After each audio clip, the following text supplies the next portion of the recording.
Dito na tayo sa may kanto ng Teresa. Kakanan muna tayo dito para kuna ng update dito naman sa may PUP. Nilagyan nila ng mga catwalk dyan sa baba, daanan ng mga estudyante na tumatawid dito. Ayan yung rail track ng PNR patungo dun sa may Paco Santa Mesa Road. Ayan naman sa kabila patungo Ramon Magsaysay Boulevard. Dami pang mga kabahayan dyan ay didemolish at isa pa lang yung rebar nakatayo doon. Tudugtungan pa yung isa dyan. Dito sa may kanto wala pang rebar, no? Ganito yung itsura ng kalsada dito. Sa Valenzuela Street di naman gaano matraffic, dito lang pagkakanan tayo ng Paco Santa Mesa Road. Yan, meron na ulit silang panibago dyan. Ito yung pangatlo, pangapat, panglima. So ito naman magtitirik na rin dito. Ayan, oh. Final na po yan, yung mga sarado na yung taas. Titirik ng NLEX connector. Lalaki, no? Dalawa yun, tama nga siguro yung nasa sketch natin, you know? Yung ginawa kong picture dito, ito nakita nyo mga kasigap.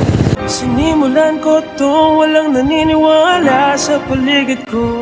Ay mga kasikat, nakuna na po natin ang update dito sa Ramon Magsaysay Boulevard, westbound at eastbound.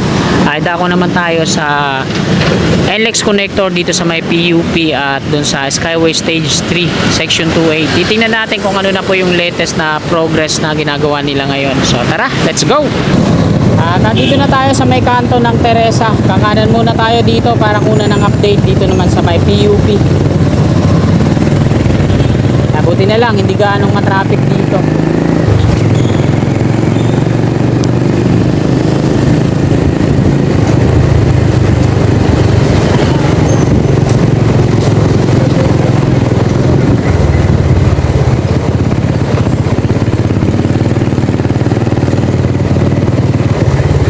Ito yung mga engineers ng NLEX bumibili sa mga tindahan. Polytechnic University dun sa unahan. Ito na, pinakasana nila yung malaking crane na to. Ito pa may kanto.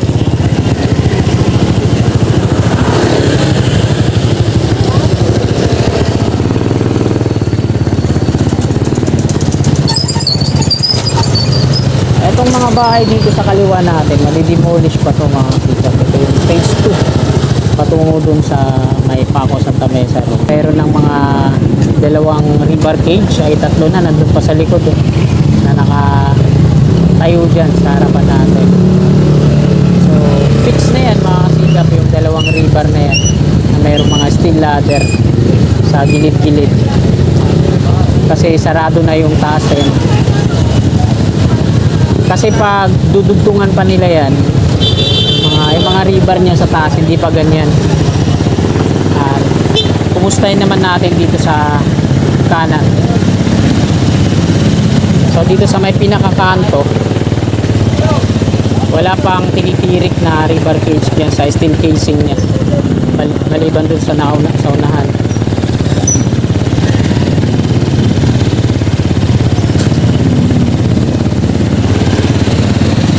Ito naman yung right of way ng NSCR.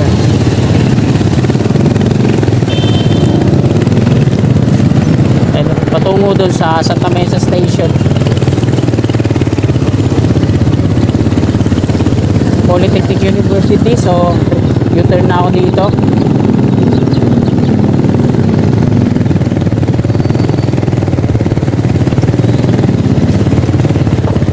Nilagyan nila ng mga catwalk dyan sa baba, daanan ng mga estudyante na tumatawid dito.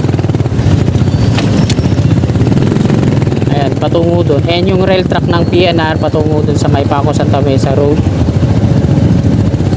Ayan naman sa kabila patungo Ramon Magsaysay Boulevard.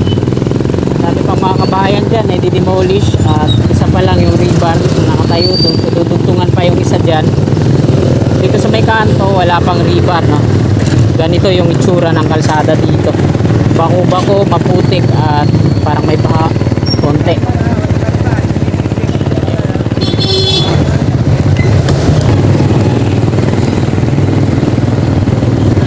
Babalik na po ulit tayo dito sa Old Santa Mesa Street at patungo naman tayo sa Paco Santa Mesa Road. Kukunan natin ang update dun sa Dumduma.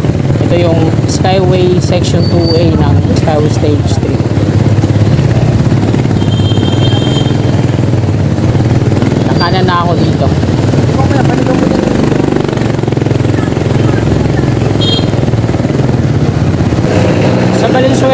hindi naman gaano ma-traffic dito lang. Pagkakanan tayo ng Paco Santa Mesa Road patungong Quirino. Wala dito. Speed limit ay 20 kph lang. Dahil nga may construction. Tuloy-tuloy nga yung ginagawa ng Bauer dito, yung pagdidrill para sa mga piers na itatayo nila dito sa gitnang bahagi ng kalsada. Ito yung Paco Santa Mesa Road. At ito po yung off-ramp mula dito sa Skyway Section 2A. Yan, meron na ulit silang panibago dyan. Steel casing with rebar cage. Dito yung Bauer, tapos meron na ulit sila dito. So pangalawa to, bibilangin natin hanggang doon mismo kung saan idudugtong. At ito yung pile boring machine nila. Bauer subcontract po ito ng Skyway. Ito yung pangatlo, pangapat, panglima. So ito naman, magtitirik na rin dito. Ayan o. Final na po yan. Yung mga sarado na yung taas. Titirik ng NLEX connector. Lalaki, no? Dalawa yun. Tama nga siguro yung nasa sketch natin. Ano? Yung ginawa kong picture dito ito. Nakita nyo mga kasigap. Okay. Hindi na natin nabilang yung kung ilang rebar na yung ano. May MDA pala dito. Di tayo pwedeng huminto doon. Baka pipitan tayo. So tama nga siguro yung sketch ko doon mga kasikap na tigdadalawa yung mga kolom. Ganun yung ginagawa doon eh. Ito na yung dumdum ha. So hindi na natin na ano, nalibang na tayo. Ito yung pangapat na pier column. So ayan, buo na yung platform dito sa unang deck. Ayan o. So nalagyan na rin nila ng steel deck platform ata yan. Tapos rebar cage na nila yan para sa coping beam sa unang deck. Ito yung panglima, naglalagay na rin sila ng mga ayan, shoring jack. Tapos ayan yung mga scaffolding, GI pipe, pagdudugtong-dugtungin. Ito naman yung dalawang karagdagang pier dito sa kanan. So hindi pa talaga siya na ano, no? Napakalalim siguro dyan. Nagkakaroon sila ng mga ano dyan jet grouting. Padre Jacinto Zamora Bridge na tayo. At dito sa baba na itong tulay na to, nakita natin sa ayan, kaya pala mga kasikap binakbak yung ano dito. Kaya pala binakbak yung Center Island para maging two-way ulit itong Padre Jacinto Zamora Bridge. Ayan o.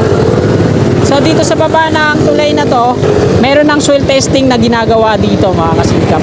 Sikat, nandito tayo sa kabahan ng Padre Jacinto Zamora Bridge. So ginawa na nilang two-way to. Kaya pala binakbak yung Center Island doon para daanan pala, no? Maging two-way ulit to. At dito nga sa baba ng tulay na to, mayroon na silang ginagawang soil testing sa baba, no? At ito yung bago, no? Yung pipe na ang nawasa yan, no? Mula doon sa dulo, pininturahan na, tinanggal na yung mga vandalismo dyan na wala nang ginawa yung mga kababayan natin. Kundi dumihan yung paligid. So ayan, sky blue siya, malinis na, no? Lalaki ng mga girders na yan, no? Ash to type 4 yung mga girders dyan, oh. Pinagpapatungan ng pipe ng nawasa. So ito naman yung rail track tulay ng PNR dati. So ayan yung madidismantle, madidemolish pag nag-start na ang NSCR patungo dun. So diretso tayo mga kasikap. Dami ng problema ng bansa natin, dumadagdag pa tong mga walang kwentang artist na to. Ayan o, dami o. Dapat dun sila nagbabandal sa bahay nila, no? Tinatagdan nila ng vandalismo. Tapos hanggang dun sa mga kapitbahay nila, dun sa mga tito-tita nila, kung ano yung magiging reaksyon ng mga pamilya nila, no? So, hindi ako natutuwa. Ayan mga kasikap, sinarado na dyan. Lagyan ng mga concrete barrier. So itong Padre Jacinto Zamora Bridge ay two-way na ulit. Kaya binakbak nila yung Center Island di para sa mag-drill na sana o ano, para sa section 2A patungo dito. O ginawa pala nilang ano para maging two-way yung Padre Jacinto Zamora Bridge.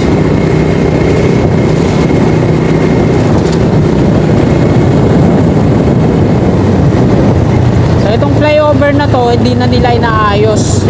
Kahit bumaba na dito sa taas, barado yung mga downspout, drainage pababa, barado ng mga yan. hindi na nila inaayos kasi igibain din naman to eh para sa NSCR. Ayan oh. Sira na yung mga downspout drainage dito pababa, hindi na dumadalo yung tubig, mga barado.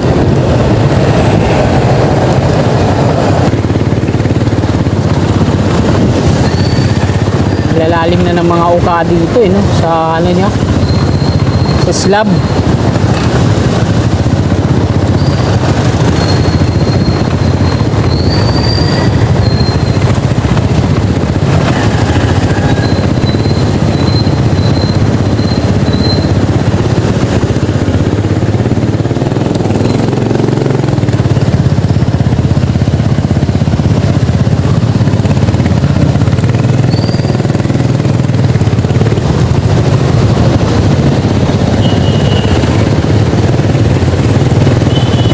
Traffic na dito, no? Patungong north. Alam ko sarado dito. So hindi na ako makakadaan doon. One way na. Yung Lauray Street, one way na siya, no? So dito na lang tayo sa may Labores dadaan. Kakanan ako dito sa Labores. Hindi, diretso na ako. Dami pa akong ligo-ligo dyan.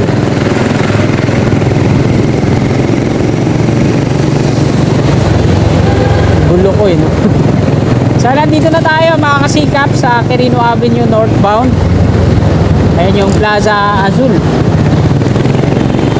Dire-diretso tayo hanggang doon sa may Mabini Bridge.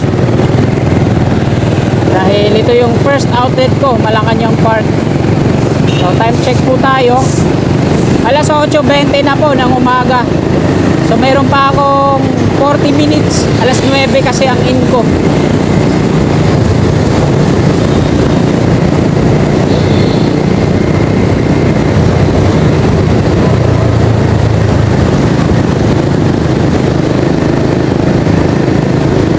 Ito yung on-ramp dito sa Pandakan patungong north. Ito yung off-ramp mga kasikap.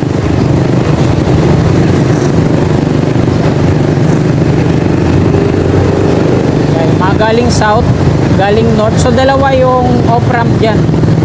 Dalawang pinanggalingan sa north at sa south. Tapos isa naman yung on-ramp dun sa likuran natin. Galing dito sa Mabini Bridge, Manila, paakyat ng norte. So yun, may na-aksidente dito. Ayan oh. Lo, tumagilid talaga yung kotse oh. Yari. Sana okay yung parang sa shooting lang ng Batang Quiapo, no? Mitsubishi. So, mabilis nga yan, Mitsubishi. Yung PLDT na kotse, yung mabagal, talagang hindi ma-aksidente yun. Basta PLDT mabagal yun, kaya iwas disgrasya yun. Pag yung mga Mitsubishi na yan, ayan, mabibilis yan. Talagang takaw aksidente yan, maliban sa PLDT yung nakasulat. Ayan, dito dapat ang labas natin kung nakadaan tayo sa Laura. Mabini Bridge na po yan. Hindi na ako tatawid dyan, dito na ako kanan.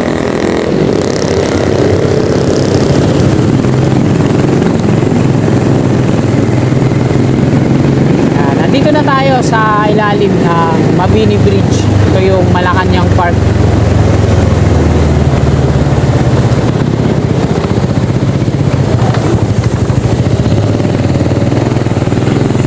Left, right.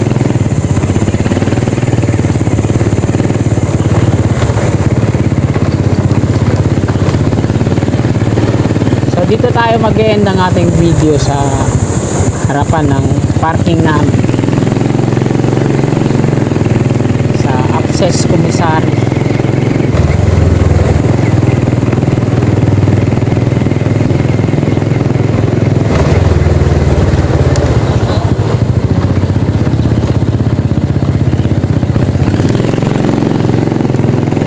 Ayan yung Mabini Bridge. May esplanade din dito.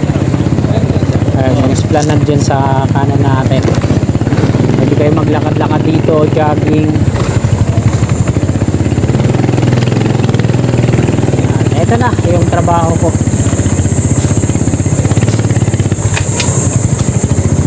So, ayan mga kasigap, dito na po nagtatapos tong video na to. Maraming salamat po sa patuloy niyong support sa aking Kasigap channel. Lagi po tayo mag-iingat. God bless po.